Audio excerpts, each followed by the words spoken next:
सहनावतु सहनौ भुनक्तु सह वीर्यं करवावहै तेजस्विनावधीतमस्तु मा विद्विषावहै। ॐ शान्ति शान्ति शान्तिः।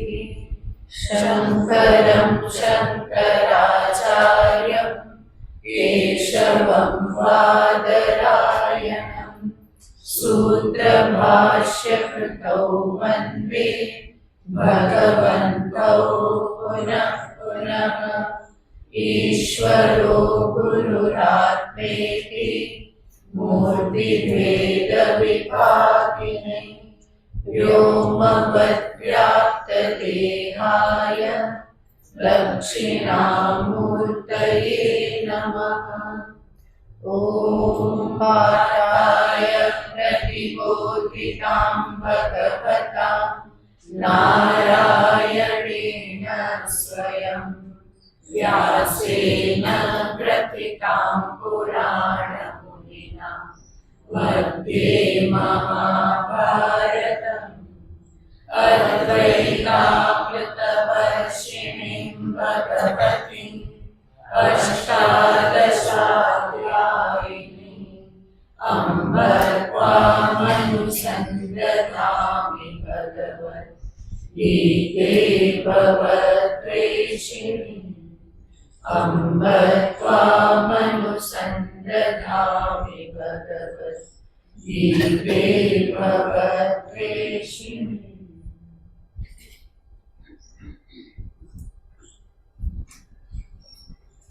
श्लोक बीजो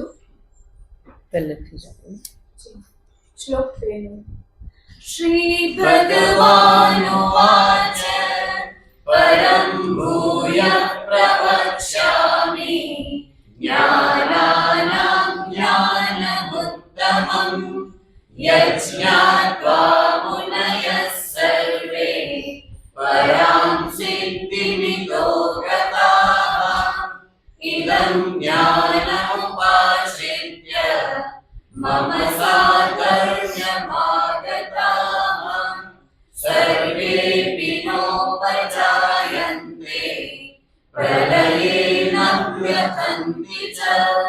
मम योनिर्महद्ब्रह्म तस्मिन् गर्भं ददाम्यहम् सम्भवः सर्वभूतानां ततो भवति भारत। सर्वयोनिषु कौन्तेय मूर्तयः सम्भवन्ति याः तासां ब्रह्म महद्योनिः अहं बीजप्रदः पिता। सत्त्वं रजस्तम इति गुणाः प्रकृतिसम्भवाः निबध्नन्ति महाबाहो देहे देहिनमव्ययम्।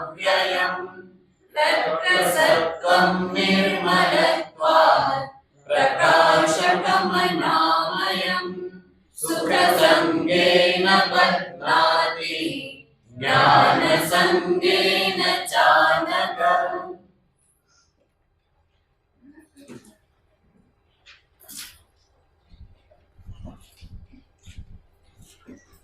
भगवान श्री कृष्णचंद्र આ શ્લોકોમાં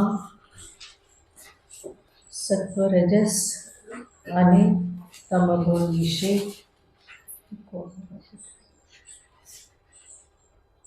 આ ત્રણ ગુણ વિશે ભગવાન ખૂબ સુંદર રીતે સમજાવી રહેલા છે. ભગવાન જે કહે છે એને સમજી લેવામાં આવે તો સાધક પોતે પોતાના જીવન વ્યવહારને સમજી શકે. કયો ગુણ કામ કરી રહેલો છે, કોના પ્રભાવમાં છું, મારા અંતરની સ્થિતિ જે પ્રમાણે છે, વ્યવહાર જે પ્રમાણે થાય છે, એ બધાનો એ વિચાર કરી અને ધીમે ધીમે સત્વ તરફ એ આગળ વધી શકે. અધિકારીત્વ પ્રાપ્તિની સાધના જે કહેવામાં આવે છે, એ સાધનાનો અર્થ છે સાત્વિકતાની પ્રાપ્તિ. જે કંઈ પણ દૈવી સદ્ગુણ કહેવાય છે, કે સાધન ચતુષ્ટય સંપત્તિ કહેવાય છે, આ બધું પ્રાપ્ત થાય એનો અર્થ શું? કે જીવનમાં સત્વ વૃદ્ધિ થઈ, સાત્વિકતાની પ્રાપ્તિ થઈ. તો સર્વપ્રથમ ગુણોનો વિચાર કરી અને બરાબર સમજી પોતાના જીવનમાંથી તમ અને રજના પ્રભાવને હટાવી જીવનને સાત્વિક બનાવવાનું છે. અને જીવન સાત્વિક બન્યું, અંતર સત્વથી યુક્ત થયું, તો એ આત્મજ્ઞાનનો અધિકારી થાય છે. અને આત્મજ્ઞાન પ્રાપ્ત થયું તો અંતે સત્વ રજસ તમસ ત્રણેય ગુણોથી પર એવા પોતાના આત્મ સ્વરૂપને એ સમજી શકે છે. તો આ રીતે ભગવાન જે અહીંયા ગુણોનું નિરૂપણ કરી રહેલા છે, એ જીવોના આધ્યાત્મિક કલ્યાણને અર્થે જ છે, અંતે જ્ઞાન સુધી પહોંચાડવા માટે જ છે. ત્રિગુણાતીત સ્વરૂપને એ સમજી શકે એટલા માટે જ છે. પણ પ્રારંભ ક્યાંથી કરવો પડે? કે હું જ્યાં છું ત્યાંથી પ્રારંભ કરવો પડે.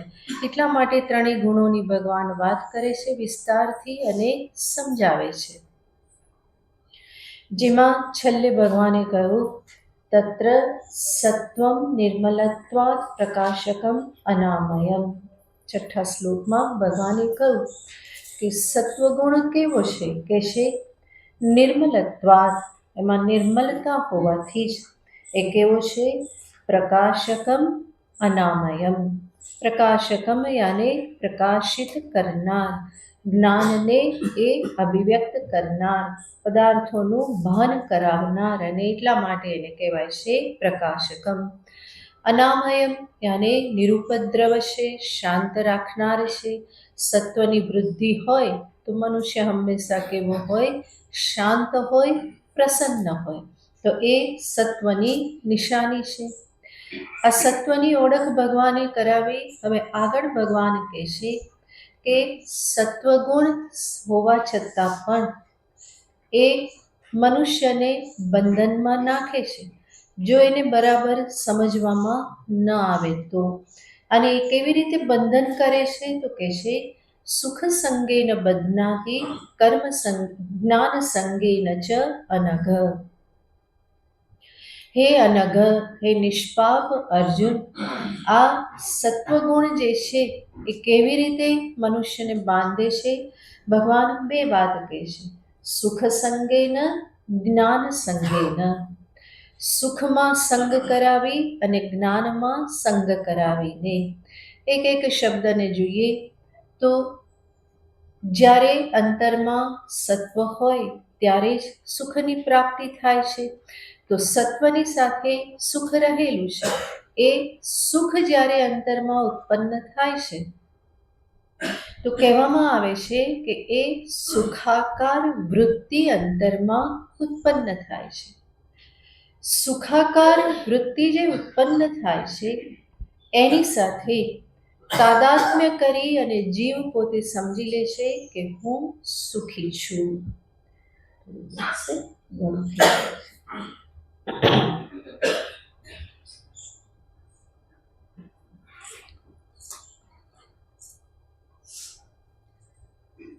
સુખ, દુઃખ, ઈચ્છા, દ્વેષ આ બધું ક્ષેત્ર ધર્મ છે એવું આગળ 13મા અધ્યાયમાં જ ભગવાને કહ્યું. અને ક્ષેત્રયાને આ અંતઃકરણ મન છે. અંતઃકરણમાં જ સુખ દુઃખ આદિ ઉત્પન્ન થાય છે. તો જે સુખ ઉત્પન્ન થાય છે અંતરમાં, એનો અર્થ સુખાકાર વૃત્તિ ઉત્પન્ન થાય છે. અને એ સુખાકાર વૃત્તિની સાથે હું એક થઈ જાઉં છું, જેના પરિણામે હું વિચારું છું કે હું સુખી. હકીકતમાં હું કોણ છું? સુખનો સાક્ષી છું, દ્રષ્ટા છું, જાણું છું. એટલા માટે આપણે કહીએ છીએ કે મને બહુ સુખ થયું, મને બહુ પ્રસન્નતા થઈ. તો સુખને, પ્રસન્નતાને આપણે જાણીએ છીએ. અને આવું આજે સુખ જે છે ત્યાં થાય છે શું? તો કે સુખનો અનુભવ થયો. જીવને સારું લાગ્યું, સુખનો અર્થ જ છે અનુકૂલ વેદન. સુખમાં જ્ઞાન કેવું છે તો કે અનુકૂલતાનું જ્ઞાન છે, અને એ અનુકૂલતા જીવને ગમે છે. પ્રતિકૂલતા નથી ગમતી. દુઃખ કેવું જ્ઞાન છે? પ્રતિકૂલ જ્ઞાન છે, નથી ગમતું. પ્રતિકૂલ વેદનમ દુઃખમ, અનુકૂલ વેદનમ સુખમ, આવી રીતે લક્ષણ આપવામાં આવે છે.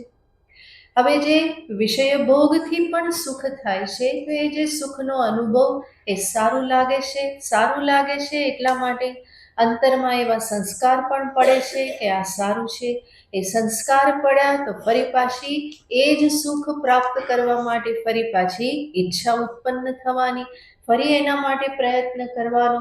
તો સુખનો જે સંગ છે, સુખની સાથે આ આસક્તિ થઈ જાય છે, જેના પરિણામે એ વિચારે છે મને ફરી એવું સુખ જોઈએ છે, ફરી એ અનુભવ હું કરું, ફરી એ પ્રમાણે એ ઇન્દ્રિય ભોગને હું પ્રાપ્ત કરું. પછી એ શબ્દ, સ્પર્શ, રૂપ, રસ, ગંધ કંઈ પણ હોઈ શકે. રૂપ જોવાથી સુખ થયું, ફરી પાછું એ રૂપ જોવા માટે ઈચ્છા થાય. રસ કંઈ ખાવાથી સુખ થયું, ફરી પાછા એના સંસ્કાર પડી જાય તો ફરી એ ખાવા માટેની ઈચ્છા થાય છે. ઈચ્છા થાય તો ફરી કર્મમાં પ્રવૃત્ત થવાનું રહેશે. તો આ ચક્ર સતત ચાલુ રહે. તો સુખની સાથે જ્યારે સંગ થઈ જાય, આસંગ થઈ જાય, આસક્તિ થઈ જાય, તો એ પછી એ વિષય ભોગથી પ્રાપ્ત થતું સુખ હોય કે સૂક્ષ્મ વિષયોનું સુખ હોય, એ સુખને ફરી ફરી એ પ્રાપ્ત કરવાની ઈચ્છા થયા કરે છે. ઈચ્છા થાય તો એ શાંતિથી બેસવા દેવાનું નથી. તો સુખનો અનુભવ, એ અનુભવ એના સંસ્કાર છોડી ફરી ઈચ્છા ઉત્પન્ન કરી એને ફરી એના માટે એ પ્રેરિત કરે છે. તો આવી રીતે આ સુખ જે છે કે જે સત્વના કારણે પ્રાપ્ત થાય છે, એનાથી શું થાય છે? ફરી ફરીને એને પ્રાપ્ત કરવાની ઈચ્છા થાય છે. આ જરૂર સત્વથી થતું સુખ, જેમાં પણ ફરી પાછા ભેદ હોય છે. રાજસિક સુખ, તામસિક સુખ, સાત્વિક સુખ. તો જે સાત્વિક સુખ છે, જેમ તમે બધા અહીંયા બેઠા છો, તમને સત્સંગમાં સુખ લાગે છે એટલા માટે તમે ફરી ફરીને આવો છો સોમવારે, શુક્રવારે. તો આવું આ જે સત્વ સુખ જે છે એનો કોઈ વિરોધ નથી, પરંતુ બીજું જે સુખ વિષય ભોગથી જે સુખ થાય છે, તો એમાં પણ કંઈક અંશે તો સત્વ છે જ, અને એટલા માટે જ સુખનો અનુભવ થાય છે. પણ ત્યાં ફરી ફરીને જ્યારે એ લગાડી દે તો એના થકી અંતે ફરી સંસારની જ પ્રાપ્તિ થાય છે. એટલા માટે જ વિષય ભોગથી થતું સુખ એ અત્યંત બંધનકારી છે. બલકે વિષય ભોગમાં દુઃખ હશે તો એનાથી જોશે તો એનાથી એને વૈરાગ્ય આવશે, પણ સુખને સુખ જો જોતો રહેશે અને એ પ્રમાણે જ અનુભવ કરતો રહેશે તો એ ફરી ફરીને એ બંધનમાં એ આવે જ છે. એટલા માટે ભગવાન અહીંયા કહે છે સુખ સંગેન બદનાતી. અને સાથે સાથે ભગવાન કહે છે જ્ઞાન સંગેન છે, જ્ઞાનની સાથે પણ સંગ કરાવી, આસક્તિ કરાવી અને બાંધે છે. જ્ઞાન ક્યારે પ્રાપ્ત થાય? જ્યારે અંતરમાં સત્વ હોય. સત્વ હોય ત્યારે જ કંઈક જ્ઞાન પ્રાપ્ત થાય. ભગવાન આગળ કહેવાના છે. અહીંયા જે જ્ઞાન કહેવામાં આવેલું છે એ કોઈ બ્રહ્મ જ્ઞાનની વાત નથી, પરંતુ જે પણ અનાત્મ વિષયોનું જે જ્ઞાન જે છે, કે જે જ્ઞાન હંમેશા નિયમ છે કે જ્ઞાનથી શું આવે તો કે નમ્રતા આવે, વિદ્યાથી શું આવે? વિનય આવે. પણ જો આ જ્ઞાન અહંકાર ઉત્પન્ન કરી દે, જ્ઞાનીપણાનો, વિદ્વાનપણાનો અભિમાન જો લાવે તો એ પણ શું થઈ જાય છે? બંધનકારી બને છે. એટલા માટે ભગવાન કહે છે કે જ્ઞાન સંગેન બદનાતી. તો અનેક પ્રકારનું જ્ઞાન પ્રાપ્ત કરવાની ઈચ્છા થતી રહે છે, તો અંતે આ બધું જ્ઞાન વૃત્તિ જ્ઞાન છે. અને એ જે જ્ઞાન જગતના વિષયોનું જ્ઞાન કહો, પારલૌકિક વિષયોનું જ્ઞાન કહો કે પછી શાસ્ત્ર વિષયક જ્ઞાન કહો, એની પાછળનું જો પ્રયોજન મોક્ષ ન હોય તો એ જ્ઞાન કેવું બની રહેશે? અભિમાન કરાવનારું બની રહેશે. હું વિદ્વાન છું, કે મને ઘણું બધું આવડે છે, ઘણું બધું જાણું છું, મેં ઘણું બધું સાંભળ્યું, ઘણું બધું વાંચ્યું, આ બધું અભિમાન ફરી થઈ જાય. અને જ્યાં પણ અભિમાન થાય તો એ અભિમાન તો કષ્ટદાયક જ છે, બંધન રૂપ જ છે. જ્ઞાનીપણાનું અભિમાન પણ એવું જ છે. હા, જરૂર જો પૂર્ણ જ્ઞાન હોય, સાચું બ્રહ્મ જ્ઞાન હોય તો એનું કોઈ અભિમાન થવાનું નથી. પરંતુ એમાં કંઈક ગરબડ હોય, પરોક્ષ જ્ઞાન હોય, અધૂરું જ્ઞાન હોય તો એ અભિમાન કરાવે છે. અને એ અભિમાન થયું તો પછી એમાંથી બહાર નીકળવું વધારે કઠિન થઈ જાય છે. સત્સંગી હોવાનું પણ અભિમાન થઈ જાય, સાધક હોવાનું પણ અભિમાન થઈ જાય, હું ભક્ત છું એવું પણ અભિમાન થઈ જાય. અને ધીમે ધીમે મનમાં થવા લાગે કે બીજા કરતાં તો આપણે બહુ સારા, બીજા બધા તો સંસારમાં રચ્યા પચ્યા રહ્યા છે ને આવું કરે છે, આપણે તો શું કરીએ છીએ? આપણે સાધના કરીએ છીએ, ભક્તિ કરીએ છીએ, આપણા ઉપર તો ભગવાનની બહુ કૃપા, બીજા બધા તો સંસારી છે, પામર છે. આવું જો વિચાર થવા લાગે તો સમજવાનું કે એ અભિમાન ફરી બંધનકારી નીવડવાનું જ છે. આ જરૂર ભગવાનની કૃપા છે કે જેથી મને સત્સંગ શ્રવણ કરવાનું મળ્યું છે, સાચો માર્ગ મળ્યો છે, એના ઉપર હું થોડા પગલાં પણ ભરી શકું છું તો બહુ સરસ છે. પણ એનાથી બીજા નીચા છે એવું જોવાનું ના હોય.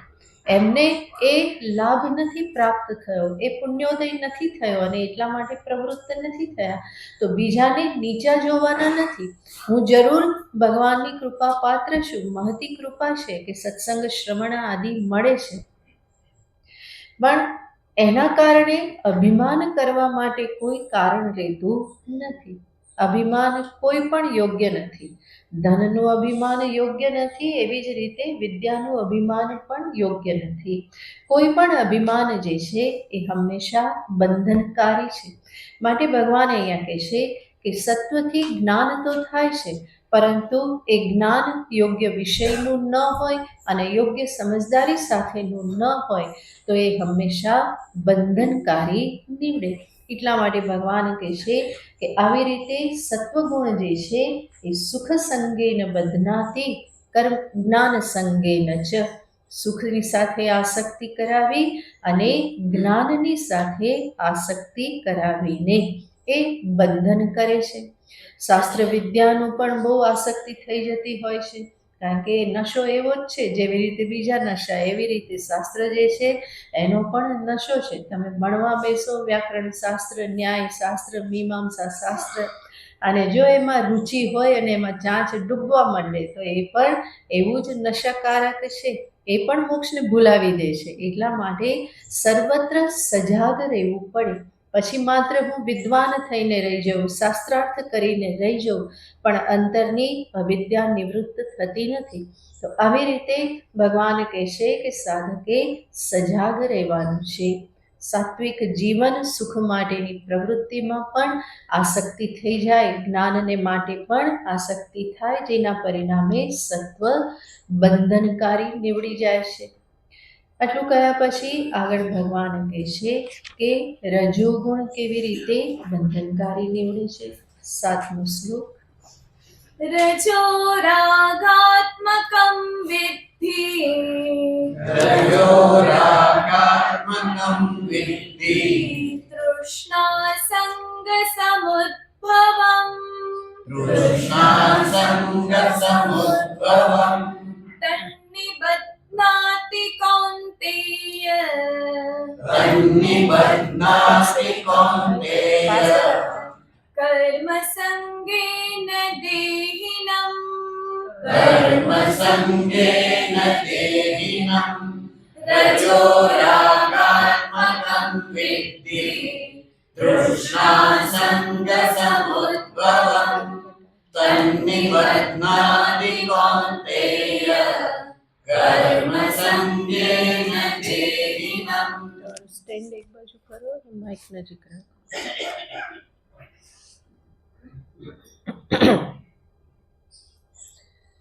રજો રાગાત્મકમ વિદ્ધિ. ભગવાન કહેશે કે રજોગુણ કેવો છે?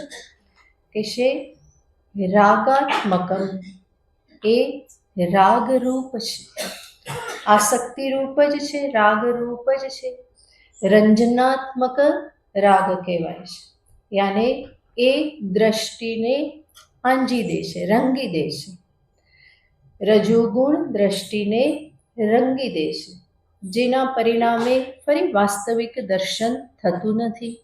રજો રાગાત્મકમ વિદ્ધિ તૃષ્ણા સંગ સમુદ્ભવમ.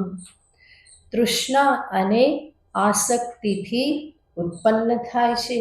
આ શબ્દને બંને રીતે જોવામાં આવે છે, જે તૃષ્ણા અને આસંગથી ઉત્પન્ન થાય છે અને સાથે સાથે તૃષ્ણા અને આસંગને વધારે ઉત્પન્ન પણ કરે છે, વધારે છે.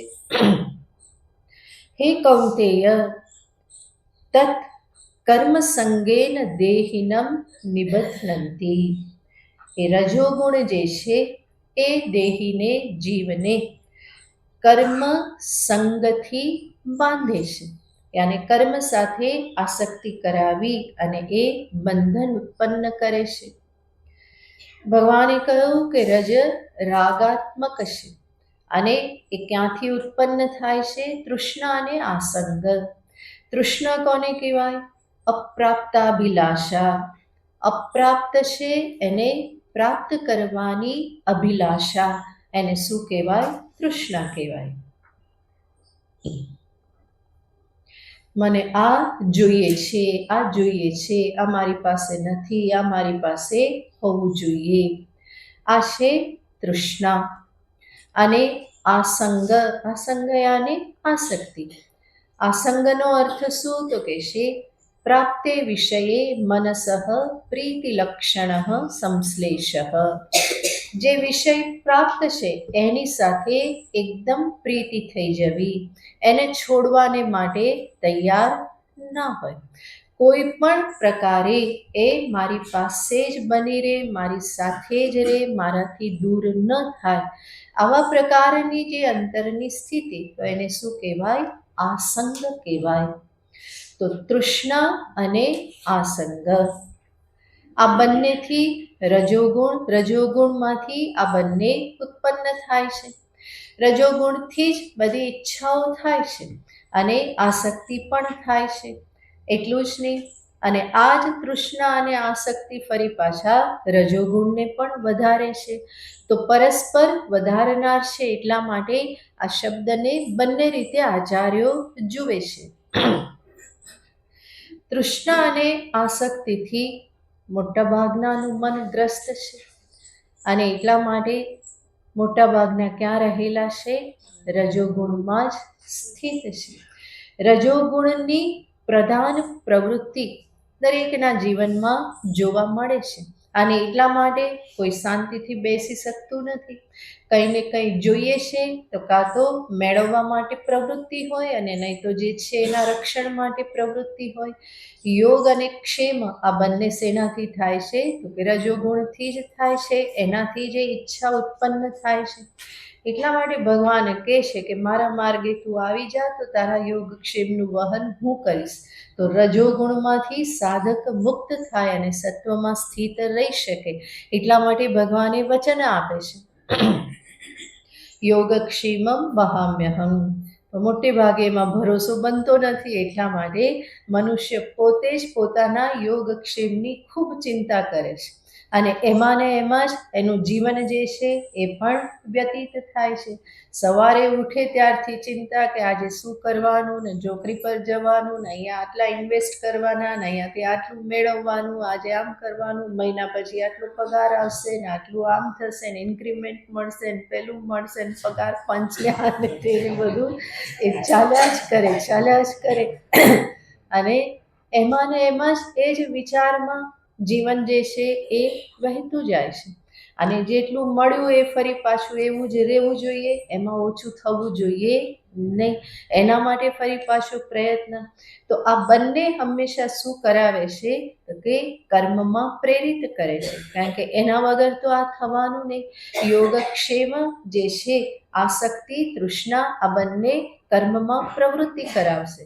અને કર્મ યોગ્ય રીતે કરતા ન આવડે તો એ કર્મનું ફળી જે મળે એ ફળથી ફરી પાછા સંસ્કાર પડે છે, ફરી એ સંસ્કાર ફરી ઈચ્છા કરાવે છે, ફરી ઈચ્છાની પૂર્તિ અને ફરી કર્મ કરે છે. તો આ કર્મ અને કર્મ ફળ જે છે એ નિરંતર ચાલ્યા કરે છે. કુર્વતે કર્મ ભોગાય કર્મ કર્તુમ ચ ભુંજતે. આવી રીતે જ મનુષ્યનું જીવન વ્યતીત થાય છે. એ કર્મ શેના માટે કરે છે? ભોગવવા માટે ભોગવે છે. અને ભોગવે છે શા માટે? કર્મ કરવાને માટે. એટલા માટે સીધા સાદા શબ્દોમાં આ તો વિદ્યારણ્ય મુનિજી કહે છે પંચદશીમાં, કુર્વતે કર્મ ભોગાય કર્મ કર્તુમ ચ ભુંજતે. અને નદ્યા કીટા આવર્તાંતર આશુમિવ આવર્તાંતરે લભંતે જન્મનો જન્મ વ્રજંતો જન્મનો જન્મ લભંતે નૈવ નિર્વૃતિમ. જન્મ ઉપર જન્મ એ આવી રીતે વ્યતીત કરે છે. કેવી રીતે? કે કર્મ અને ભોગમાં વ્યસ્ત થઈને. કીડો એક પેલા વમણમાં પડેલો હોય, એમાંથી નીકળવા માટે કૂદકો મારે તો બીજા વમણમાં પડે છે, એમાંથી કૂદકો મારે તો ફરી ત્રીજા વમણમાં પડે છે, અને આમને આમે ફર્યા કરે છે. લભંતે નૈવ નિર્વૃતિમ. એમાંથી એ નિવૃત્તિ મોક્ષને શાંતિને પ્રાપ્ત કરતો નથી. તો મનુષ્યનું જીવન પણ આના જેવું જ છે. એને પૂછવામાં આવે કે કામ કેમ કરો છો? તો કે પેટ તો ભરવું પડે ને. પેટ કેમ ભરો છો? કાલે કામ પર નહીં જવાનું પાછું. તો કામ કરવા માટે પેટ ભરવું પડે, ને પેટ ભરવા માટે શું કરવું પડે? કામ કરવું પડે. તો આમાં ને આમાં જ તો જીવન વ્યતીત થાય છે. કર્મ અને ભોગમાં જીવન વ્યતીત થાય છે. અને એ કર્મ અને ભોગની જે પ્રવૃત્તિ જે છે એની પાછળ શું રહેલું છે? રજોગુણ રહેલો છે. તો રજો રાગાત્મકમ વિદ્ધિ તૃષ્ણા સંગ સમુદ્ભવમ. તૃષ્ણા અને આસક્તિ જે છે એ બંનેથી એ ઉત્પન્ન થાય છે અને ફરી પાછા એને વધારે એ ઉત્પન્ન કરે છે. તૃષ્ણા આસક્તિથી રજોગુણ વધે, ને રજોગુણ વધે તો ફરી તૃષ્ણા અને આસક્તિ પણ વધે છે. અને આવી રીતે આ રજોગુણ જે છે ભગવાન કહે છે કર્મ સંગેન દેહિનમ બધનાતિ. હે કૌંતેય, કર્મની સાથે સંગ કરાવી અને એ જીવને બાંધે છે. એટલા માટે જ શાંતિથી બેસવું બહુ મુશ્કેલ થઈ જાય છે. હંમેશા શું ચાલતું રહેશે? આ કરી લઉં, આ કરી લઉં, આ કરું, આ કરું, હજુ આ બાકી, આટલું પૂરું કરું, આટલું પૂરું કરું, એ ચાલ્યા જ કરે છે. કારણ કે પાછળ રજોગુણની પ્રધાનતા છે. તો કર્મ સંગથી આ પ્રમાણે એ હંમેશા સંસારમાં ફસાયેલો રહે છે. એટલી બધી પ્રવૃત્તિથી ગ્રસ્ત થઈ જાય છે કે એને પોતાના જીવનની પણ ખબર રહેતી નથી. પોતે જાણી શકતો નથી કે ક્યાં છે ને ક્યાં જઈ રહેલો છે, અને એમને એમ જ જીવન પૂરું થઈ જાય છે. અનેક વખત તમે સાંભળેલું છે, ભર્તૃહરિ મહારાજ કહે છે કે આદિત્યસ્ય ગતા ગતે સંક્ષીયતે જીવિતમ. સૂર્ય ઉગ્યો અને સૂર્ય અસ્ત પામે, આટલી વારમાં શું થાય છે? જીવનનો ક્ષય થાય છે. એક દિવસ ઓછો થઈ જાય છે. અને આ કેટલું જલ્દી થાય છે વિચાર કરશો તો ખ્યાલ આવશે. દિવસો કેટલા જલ્દી પસાર થઈ જાય છે. કેટલા બધા વર્ષો પસાર થઈ ગયા જીવનના. વિચાર કરો. એક દિવસને ગણીએ તો એમ લાગે કે ઘણું લાંબુ છે. 365 દિવસનું વર્ષ છે. પણ થોડો વિચાર કરીએ તો લાગે કે હમણાં તો હોળી આવી હતી, પાછી આવી ગઈ. હોળી જશે ત્યાં ફરી પાછી સાતમ આવી જશે, ત્યાં નવરાત્રિ આવી જશે, દિવાળી આવી જશે. એક પછી એક આ પ્રમાણે દિવસો પસાર થતા જાય છે અને બહુ જલ્દી પસાર થાય છે. વિચાર કરતા નથી એટલે એવું લાગે છે. મારા ગુરુજી હંમેશા કહેતા કે દિવસ પસાર થતા વાર લાગે પણ વર્ષો પસાર થતા વાર લાગતી નથી. અને એ તો હકીકત છે. કેટલા બધા વર્ષો આપણે પસાર કરી લીધા, ખ્યાલ જ છે બધાને. વર્ષોના વર્ષો બધા પૂરા થઈ ગયા. તો આવી રીતે જીવન આ પ્રમાણે જ જીવાતું જાય છે. અને મનુષ્યને પોતાને ખબર પણ પડતી નથી કે વર્ષો કેવી રીતે વ્યતીત થઈ ગયા, કેવી રીતે કાલ યાપન થયું. ભર્તૃહરિજી કહે છે કે કાલો ન જ્ઞાયતે. व्यापारे बहुकार्यभार गुरुभिः कालो न ज्ञायते आदित्यस्य गतागते संक्षीयते जीवितम् જીવન ક્ષીણ થતું જાય છે અને વ્યાપારે બહુ કાર્યભાર એટલો બધો કાર્યભાર એના માથા પર એ લઈ લે છે. આ કરવું, તે કરવું, આ મેળવવું, પેલું મેળવવું, અહીંયા જવું, ત્યાં જવું, એક પછી એક સંકલ્પો થતા જ રહે. એક યાત્રા પૂરી ના થાય ત્યાં બીજી યાત્રાનું પ્લાનિંગ થઈ જાય, એક પ્રોજેક્ટ પૂરો ના થાય ત્યાં બીજા પ્રોજેક્ટનું પ્લાનિંગ થઈ જાય. અને આવું કંઈ ન હોય તો એમ લાગે કે જાણે જીવનમાં તો કંઈ રસ જ નથી. કંઈક તો હોવું જોઈએ, કંઈક કરવા જેવું લાગવું જોઈએ, તો એને લાગે કે જીવન જીવાઈ રહેલું છે. નહીં તો એને થાય કે આવા જીવનમાં શું રસ છે, કારણ કે પ્રભુમાં રસ આવતો નથી, મોક્ષ ચિંતામાં કોઈ રસ આવતો નથી, તત્વજ્ઞાનમાં રસ આવતો નથી. એટલા માટે રસ એને ક્યાંથી જોઈએ છે? ત્યાંથી જ રસ જોઈએ છે. વારંવાર શું જોઈએ? કિક જોઈએ. એ કિક લાગવી જોઈએ તો જ અંદરથી જાણે કે પેલા સુખનો ફુવારો ફૂટે. અહીંથી આમ કંઈક કિક લાગે, દબાવે તો લાગે કે ના હવે બધું બરાબર છે. તો આ તો કેટલી પરાધીનતા છે. તો એને જ ભર્તૃહરિ કહે છે, વ્યાપારે બહુ કાર્યભાર ગુરુભિઃ કાલો ન વિજ્ઞાયતે. સમયનું કોઈ ભાન રહેતું નથી. કેટલો બધો સમય આ પ્રવૃત્તિમાં જતો રહે છે. કર્તવ્ય કર્મ કરવું એ તો અનિવાર્ય છે જ, પણ મનુષ્યના જીવનમાં ઘણી બધી વ્યર્થ પ્રવૃત્તિઓ હોય છે અને એ વ્યર્થ પ્રવૃત્તિઓમાં એનો ઘણો બધો સમય જતો રહેતો હોય છે. ઘણા બધા કામ જે કામ લાગતા હોય છે એ હકીકતમાં કામ છે નહીં, એ આપણે પોતે ઊભી કરેલી ધારણાઓ છે અને માન્યું છે કે આ તો કરવું જ પડે. ઘણા બધા વ્યવહારો, ઘણી બધી પ્રવૃત્તિઓ વ્યર્થ હોય છે અને એ જો સમજાય અને છૂટે તો ઘણો બધો સમય મળી રહે. તમે જ ઘણા બધા જાણો છો, સત્સંગમાં ઘણા વખતથી આવો છો, તમને તમારા જીવનમાં એ ફેરફાર થયેલો તમને અનુભવ હોય છે. પહેલાં કેટલા વ્યર્થ વ્યવહારોમાં વ્યસ્ત રહેતા હતા, ધીમે ધીમે વ્યર્થ વ્યવહારો છૂટતા ગયા તો હવે સમય મળતો રહેશે.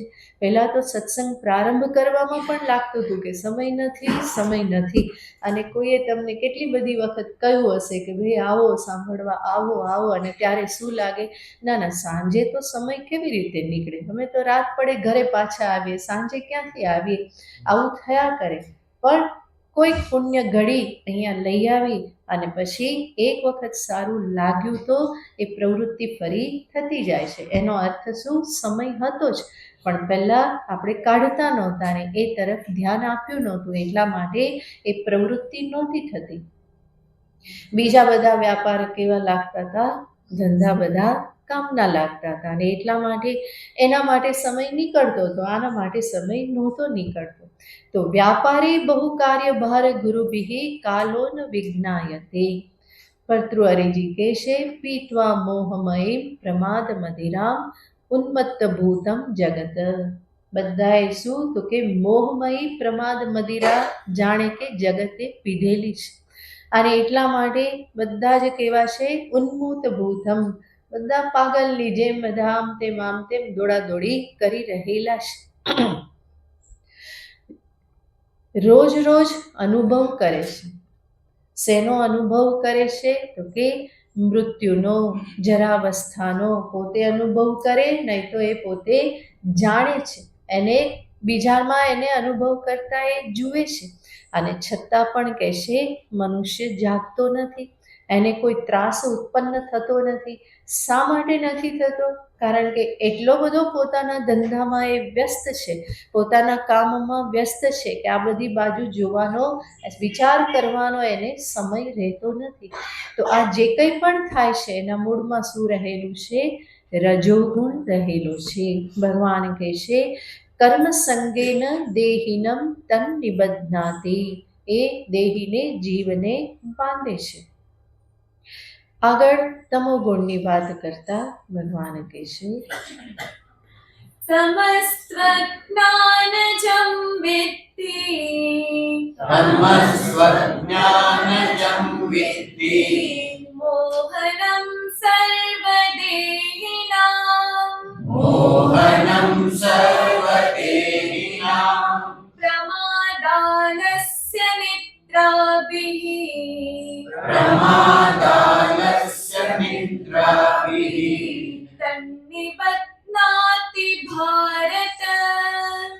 तन्निबध्नाति भारत तमसत्त्वज्ञानजं विद्धि मोहनं सर्वदेहिनां प्रमादालस्य निद्राभिः तन्निबध्नाति भारत।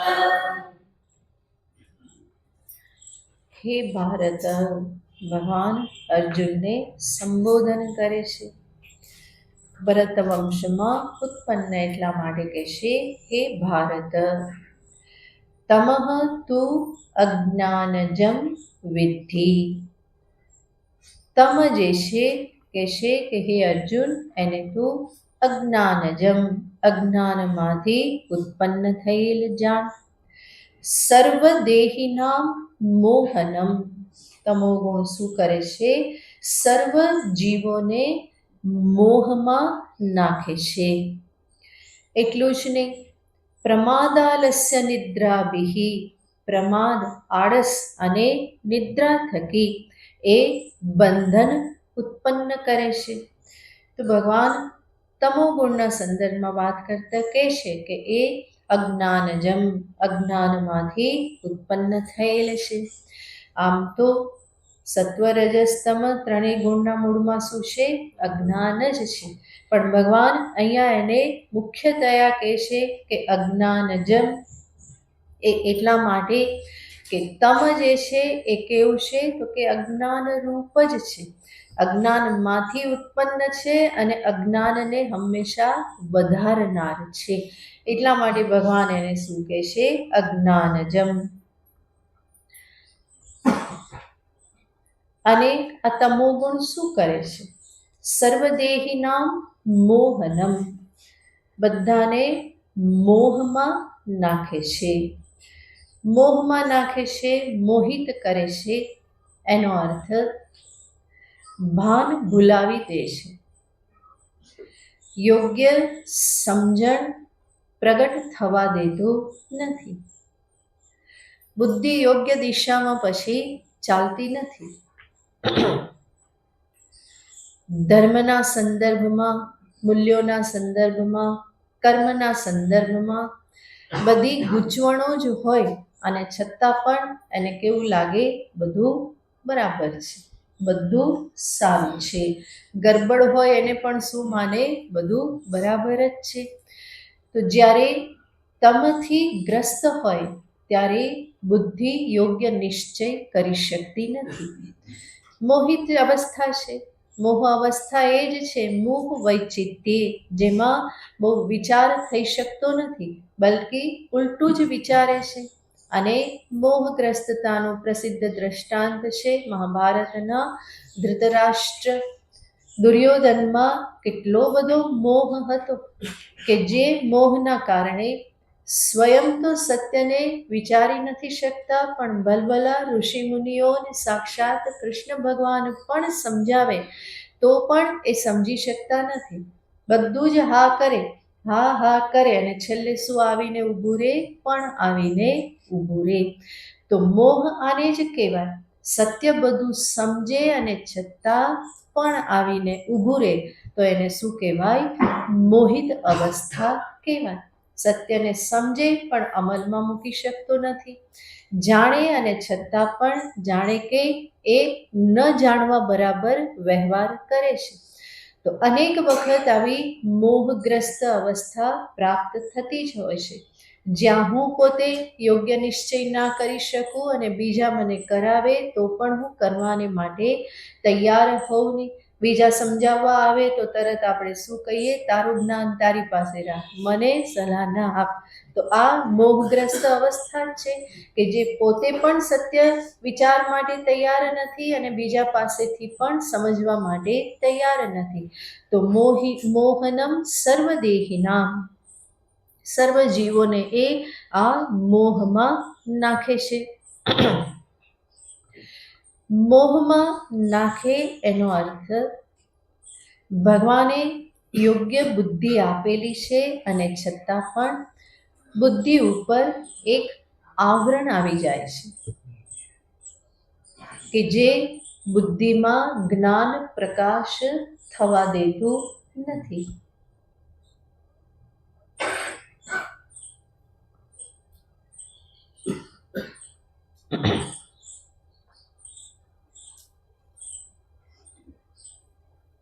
અને મૂળતયા બધા જ આત્મજ્ઞાનથી વિયુક્ત છે, એ અજ્ઞાનથી ગ્રસ્ત છે. તો મૂળમાં તો એ મોહ રહેલો જ છે. અનાત્મા પ્રત્યે આત્મભાવ એ પણ શું છે? એક પ્રકારનો મોહ જ છે, અવિવેક છે. મોહ વૈચિત્ય, જ્યાં વિવેક થતો નથી. પણ એ તો ઘણી દૂરની વાત. વ્યાવહારિક વિષયનું પણ યોગ્ય જ્ઞાન મોહગ્રસ્ત અવસ્થામાં થઈ શકતું નથી. તો મોહનમ સર્વદેહિનામ. અને એ કેવી રીતે બંધનકારી નીવડે છે? તો કહે છે પ્રમાદ આલસ્ય નિદ્રાભિ. પ્રમાદ કોને કહેવાય? તો કે કર્તવ્ય કર્મને છોડી અને બીજા કામમાં લાગી જવું. આને શું કહેવાય? પ્રમાદ કહેવાય.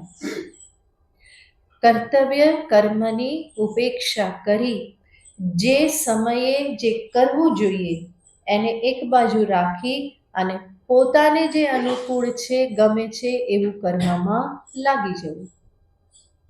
તો પ્રમાદના મૂળમાં આ રીતે અવિવેક જ રહેલો છે.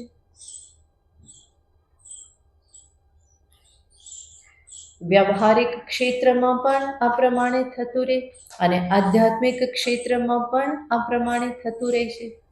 અને મૂળભૂત પ્રમાદ બધા જ કરે છે. માનવ દેહ જેના માટે મળ્યો છે એના માટે ઉપયોગ ન કરી અને બીજા બધામાં એનો ઉપયોગ કરે છે. હમણાં આપણે જોયું એ પ્રમાણે. તો પ્રમાદ એ તમોગુણ જે છે એ પ્રમાદ થકી બંધન ઊભું કરે છે. આવું અનેક વખત થાય છે કે જે પરિસ્થિતિમાં જે સમયે જે કરવાનું હોય એ કરવાનું સૂઝતું નથી, અને કાં તો સૂઝે તો પણ એને એક બાજુ રાખી અને બીજા કામમાં લાગી જાય. કે કામ સોંપ્યું હોય અને કઈ વાતો કરવામાં લાગી જાય અને આ બાજુ સમય નીકળતો જાય.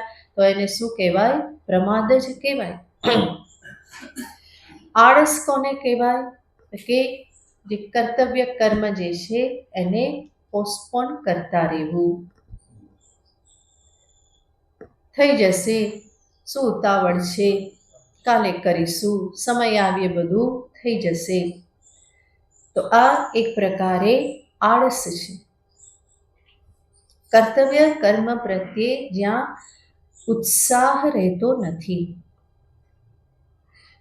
પ્રમાદ કર્તવ્ય કર્મ પ્રત્યે બેદરકારી છે અને આળસ એ કર્તવ્ય કર્મને ટાળવાની વૃત્તિ છે.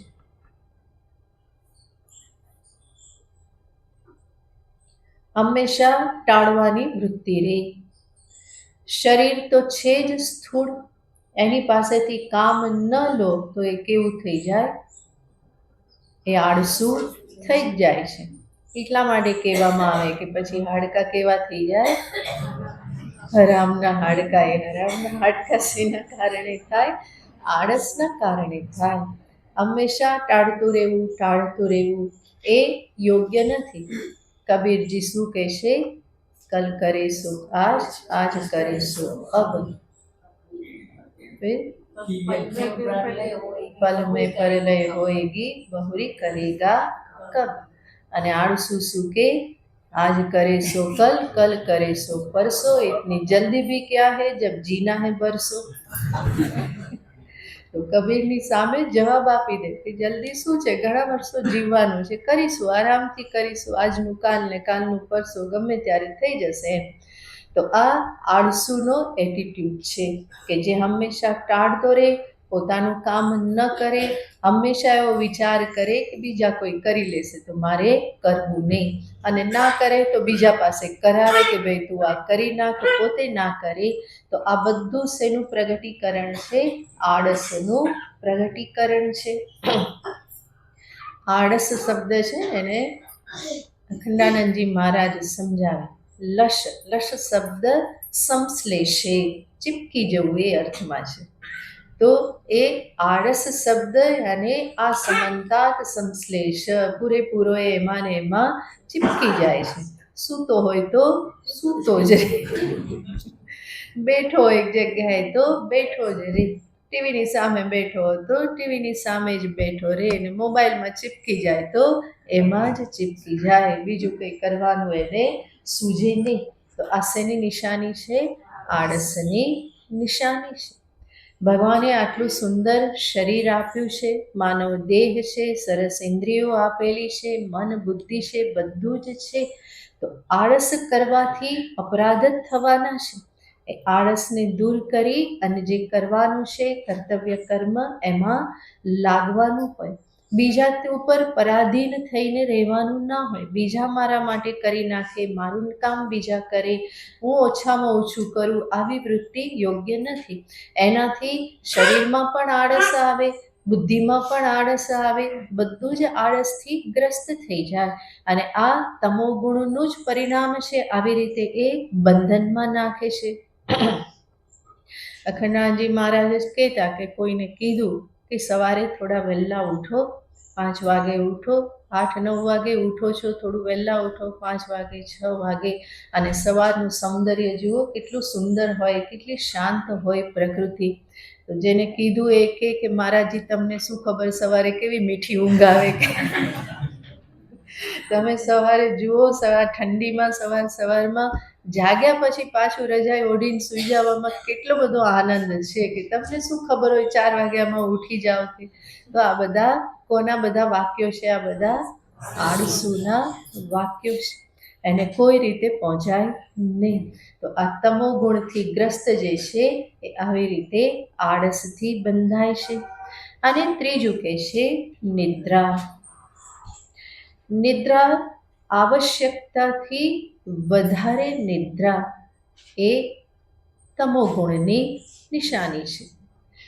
શરીરને જેટલી આવશ્યકતા છે, શરીરને આરામ મળે એટલી નિદ્રા એને આપવી જોઈએ, પરંતુ એનાથી વિશેષ સૂતા રહેવું, પથારીમાં પડખા આમ તેમ કરતા રહેવા એ આળસની નિશાની છે. એ નિદ્રા તમોગુણની નિશાની છે.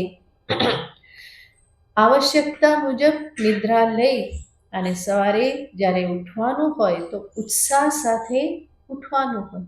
એવું નહીં કે અરે રે ઉઠવું પડશે, હજુ 10 મિનિટ થોડી ખેંચી લઈએ, અડધો કલાક ખેંચી લઈએ, એવું નહીં થવું જોઈએ. હા, જરૂર શરીરને જેટલી આવશ્યકતા છે, પોતાના શરીરને 5 કલાકની ઊંઘથી ચાલે, 6થી ચાલે, 7થી ચાલે, 8થી ચાલે, હવે બહુ થઈ ગયું, એનાથી આગળ પછી બહુ ના હોય. 3 ભાગ કરો, 8 તો 24 કલાક થઈ જાય. પછી 8થી વધારે આગળ વધવાનું ન હોય. તો એ જે પણ જેટલી આવશ્યકતા છે એને એક વખત વિચાર કરી લો અને એને અનુરૂપ પછી જીવનને ગોઠવો. નહીં તો રોજ સવારે ઉઠીને મથામણ કરતા રહેવાનું, ઉઠવું કે ના ઉઠવું, સૂતા રહેવું કે અડધા કલાક પછી ઉઠવું. અને ઘણી વખત ઉઠવાનું થાય તો ફરી થાય કે ઉઠીને કરવાનું છે શું, એના કરતાં સૂઈ રહો. કારણ કે દિનચર્યા નિશ્ચિત નથી. ઉઠીને શું કરવાનું એ દિનચર્યા નિશ્ચિત નથી. અને એટલા માટે ક્યારેક વહેલી ઊંઘ ઉડે તો પણ એમ થાય કે હવે ઉઠીને શું કરવાનું, ફરી પાછા ઓઢીને સૂઈ જાય. તો એવી રીતનું જીવન પણ સાધકનું ના હોવું જોઈએ.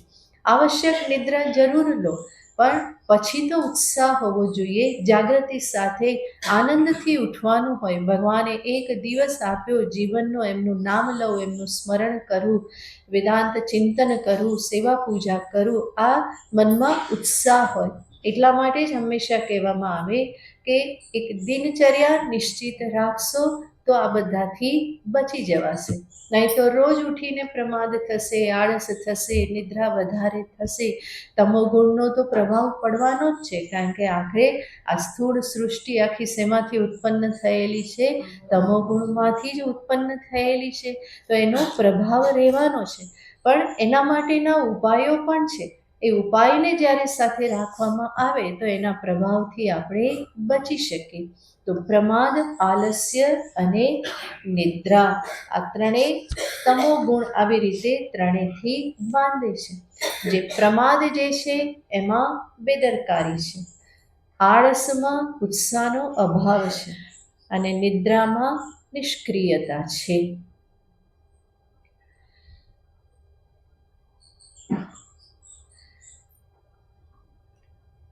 આ બધાથી બચવાને માટે સાધકે પ્રયત્ન કરવાનો છે. સજાગતાપૂર્વક પોતાના કર્તવ્ય કર્મને સમયે પૂરા કરવા, પોતાનું કામ પોતે કરવું, બીજા પર ન નાખવું અને જરૂરી હોય એટલી નિદ્રા લઈ અને પછી એનાથી બચવાનું હોય. ભલે 4 વાગે ના ઉઠી શકો, 6 વાગે ઉઠો, પણ રોજ 6 વાગે ઉઠો અને પછી જે કરવાનું છે એ કરવાનું હોય. અને હકીકત એ છે કે સવારે ઉઠવાનું નક્કી કરવા કરતાં સૂવાનું પહેલાં નક્કી કરવું પડે. સૂવાનું નક્કી કરીને તમે સૂવો તો સવારે તમે યોગ્ય સમયે જાગવાના જ છો.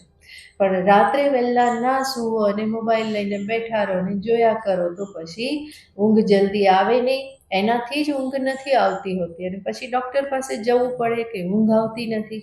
શા માટે નથી આવતી? કારણ કે એ જ લઈને બેસો એ લાઇટ તમારા બ્રેઇનને ખોટા મેસેજ મોકલે કે હજુ રાત પડી નથી. એ જે લાઇટ જે છે, જે બધા એના કિરણો જે છે એનાથી ખોટા મેસેજ જાય છે અને એ કહે છે કે હજુ રાત પડી નથી, રાત પડી નથી, હજુ તો જોવાનું છે, હજુ ઘણું બધું જોવાનું છે, હજુ આ શો જોવાનો ને આ સિરિયલ જોવાની ને આ જોવાનું ને આટલા ફેસબુક ને આટલા ઇન્સ્ટાગ્રામ ને બધું બાકી રહી જાય. આ બધું ક્યારે ચાલુ થાય? રાત્રે જ ચાલુ થાય. પછી જલ્દી સુવાય ક્યાંથી? મને ઘણા બધા કહે ને, તમે સત્સંગીઓમાંથી જ પતિની ફરિયાદ પત્ની કરી જાય, પત્નીની ફરિયાદ પતિ કરી જાય અને એ બે ના કરે તો બાળકો તો આવીને કહી જાય. તમને બધાને થાય કે ગુરુ મને ખબર કેમ પડે? પણ આવું કોઈને કોઈ તો કંઈ જ જતું હોય એટલા માટે ખબર પડે. ઘણા કહે કે 2-2 વાગ્યા સુધી ફેસબુક જુએ છે. હવે શું કરવાનું? આંખો જ ખાલી ફાડવાની, મન પણ ખરાબ કરવાનું, દિનચર્યા ખરાબ કરવાની. એટલી રાત સુધી એ બધું જોઈને શું? અને બીજાના જીવનમાં આટલો બધો રસ લેવાથી પોતાને શું ફાયદો થવાનો? એમાં બધું એ જ ચાલતું હશે. મને તો ખબર નથી, ક્યારેય જોયું નથી, ખાલી નામ આવડે છે. પણ એમાં ને એમાં મનુષ્ય કેટલો બધો બહિર્મુખ બને છે. જીવન આખું એનું ઇમ્બેલેન્સ થઈ જાય છે. રાત્રે વહેલા સૂવો નહીં, એટલા માટે વહેલા ઉઠાય નહીં, આગળનું રૂટીન ફરી સરખું ચાલે નહીં, ક્યારેક નિદ્રા પૂરી થાય નહીં, શાંતિની નિદ્રા પણ ના આવે, કારણ કે એટલું બધું જોઈને એક્સાઇટ થઈ અને તમે સૂવો તો શાંતિની ઊંઘ પણ ના આવે. તો આ બધું ડિસ્ટર્બ કરનાર છે અને એના પરિણામે આખું જીવન ડિસ્ટર્બ થઈ જાય છે. રાત્રે મોડે સુધી જાગો, સવારે જલ્દી ઉઠો નહીં, શરીરનું સ્વાસ્થ્ય પણ બગડે. સ્વાસ્થ્ય બગડે તો ફરી પાછો જીવનમાં ઉત્સાહ ન રહે, ફરી કરવાનું હોય તે કરી ના શકો. તો આ બધાથી બચવાનું છે. એટલા માટે જ ભગવાન આ બધું બતાવી રહેલા છે કે પ્રમાદ, આલસ્ય, નિદ્રા આ તમોગુણના પ્રભાવથી પ્રાપ્ત થાય છે. જ્ઞાનના ક્ષેત્રમાં પણ આ બધું કામ કરતું હોય છે. સાધનાના ક્ષેત્રમાં જે કરવાનું હોય એ કરે ને બીજા કોઈ સાધનમાં લાગી જાય તો એને શું કહેવાય? પ્રમાદ કહેવાય. મારી અવસ્થા પ્રમાણે જે મારા સાધનને મારે જે સ્વીકાર કરવાનો છે એ સાધન હું સ્વીકાર ન કરું અને બીજા આમ કરે છે માટે હું એમ કરું, આણે આમ કર્યું માટે હું એમ કરું, તો એને શું કહેવાય? કર્તવ્ય જે છે એને છોડી અને બીજામાં ક્યાંક લાગી ગયા. આળસ, જે કરવાનું છે એને પોસ્ટપોન કરતા રહીએ. ઘણા બધા શુભ સંકલ્પો મનુષ્ય સાધક કરતા હોય છે. હવેથી આમ કરીશ, પણ ફરી પાછું શું થાય? ના, હવે આજથી નહીં, પછી ફરી આવતીકાલથી કરીશું. ફરી એમાં કંઈક બીજો પ્રસંગ આવી જાય કે આ કામ આવી જાય તો કે હવે 4 દિવસ પછી તો આમ જવાનું જ છે, એટલા માટે હવે ક્યારથી શરૂ કરીશું? અઠવાડિયા પછી શરૂ કરીશું. અને ત્યાંથી જઈને આવ્યા તો થાકી ગયેલા છે એટલે ફરી પાછું જલ્દી થાય નહીં અને એમાંથી માંડ બેઠા થાવ ત્યાં કંઈ બીજું કંઈક કર્તવ્ય, બીજો પ્રસંગ આવી જાય, ફરી એમ થાય કે આ પૂરું થાય પછી કરીશું. તો શુભ સંકલ્પ કરતા રહીએ છીએ પણ એનો અમલ થઈ શકતો નથી.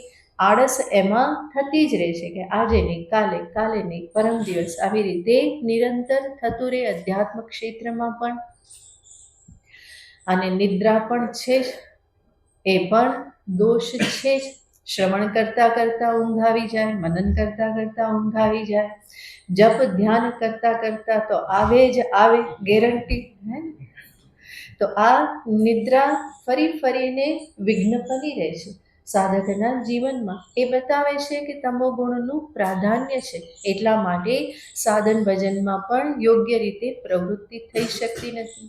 બ્રહ્મ જ્ઞાનની વાત આવે તો કેટલાક વિચારે કે હવે બ્રહ્મ તો આપણે છીએ જ ને, એના માટે કંઈ કરવાનું જ નથી, એટલું બધું વેદાંત આત્મસાત થઈ જાય.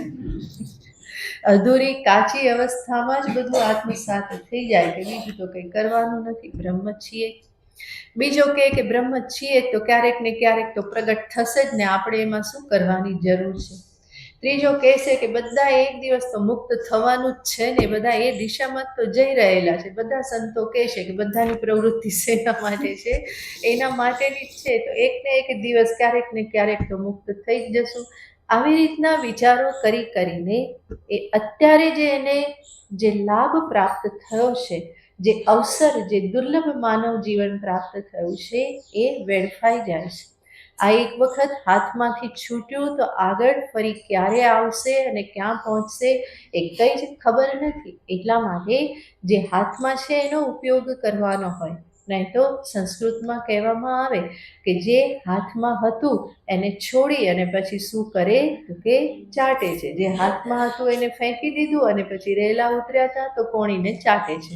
તો આવી રીતે કરવું એ અવિવેક છે. હાથમાં છે માનવ દેહ, આટલો બધો દુર્લભ દેહ, હરિનામનું સ્મરણ કરી લો, ભગવાનના જપ કરી લો, સ્વાધ્યાય કરી લો. આ કરવા માટે જ માનવ જીવન છે.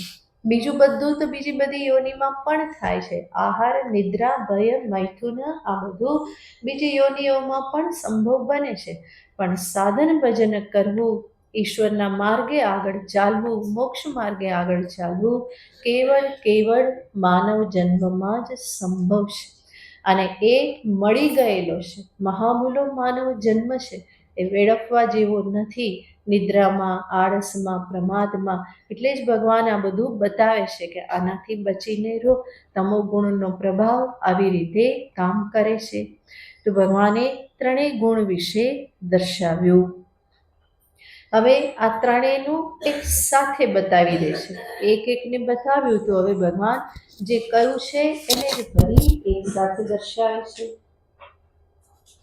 સત્વં સુખે સંજયતિ, સત્વં સુખે સંજયતિ, રજઃ કર્મણિ ભારત, રજઃ કર્મણિ ભારત, જ્ઞાનમાવૃત્ય તુ તમઃ, જ્ઞાનમાવૃત્ય તુ તમઃ, પ્રમાદે સંજયત્યુત, પ્રમાદે સંજયત્યુત, સત્વં સુખે સંજયતિ, રજઃ કર્મણિ ભારત, જ્ઞાનમાવૃત્ય તુ તમઃ, પ્રમાદે સંજયત્યુત.